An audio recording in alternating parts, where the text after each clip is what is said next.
Now, from the Weather Tracker TV Storm Studios, this is your weather tonight. Here's Chief Meteorologist William Cole. All right, folks, here we go now, heading right on into our Wednesday evening. And I tell you what, it is going to be an active weather evening. It's also going to be an active weather overnight. We've got the opportunity of rain and storms and, unfortunately, what appears to be some severe weather in the forecast. And then really we're tracking a pretty stormy stretch now all the way into the weekend. So obviously a lot of details here to cover over the next few minutes, but we do need to start with our evening, our Wednesday evening, and I have bumped up the rain and storm opportunities. I think even before the activity arrives overnight, as we go through the evening, there's some activity that's developed down in central Texas that's now lifting through our southern counties, and in fact, some of that may even bubble right here through parts of the Metroplex as we go through the evening. You're seeing it here on the radar.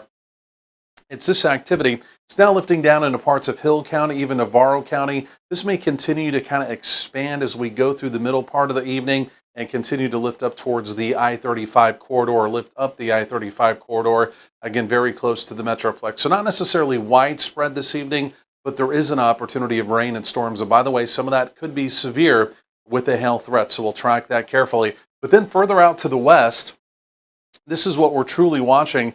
This is a developing line and complex of storms, tornado watch in green, severe thunderstorm watch in blue. However, ongoing severe weather in both of those watches. And again, this activity will begin to eventually come out, obviously a long ways away. But again, that's why we're anticipating it arriving as we go through the overnight.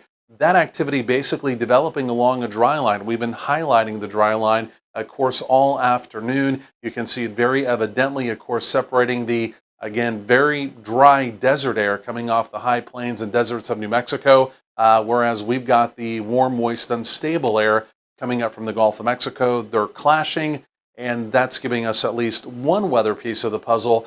But the other weather piece, it's this upper-level storm system currently out in the Pacific West. It's sending a little lobe of energy up and over that. And so bottom line is the opportunity, you see it right now, forming of rain and storms heading into the overnight. But then going forward, we're also watching a storm trough off to the north. It's going to be pushing a cold front down into the area, and that cold front's going to kind of waffle around as we go over the next couple of days, talking about Thursday, even into Friday, even into the weekend. And with this storm system eventually coming out over the next several days, the bottom line is we're talking about several rounds of rain and storms going forward. So there's the opportunity this evening and overnight, wave one. Again, here comes the front kind of waffling down into the area. Here comes that upper level storm system. And there it is again. You can see 1, 2, maybe even 3 additional rounds of rain and storms over the next couple of days. Some big rainfall totals, by the way, are also on the way. But we need to talk about this, the opportunity of severe weather.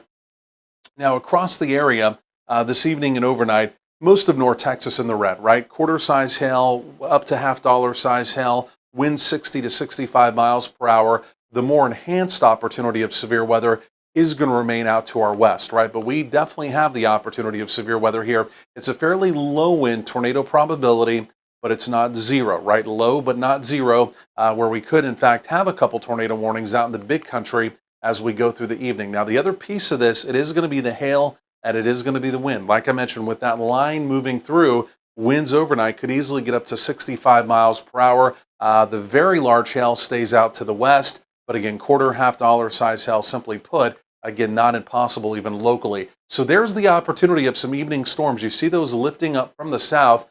Here comes the complex and overnight. Again, in the Metroplex, 1 a.m., 2 a.m., 3 a.m., 4 a.m., activity moving through it quickly. Hightails it off to the east tomorrow morning. But then as we go through the day, talking about tomorrow, Thursday, later in the day, another complex of activity comes through. And then Thursday night, Friday morning, one more complex of activity comes through before we have additional chances even heading into the weekend.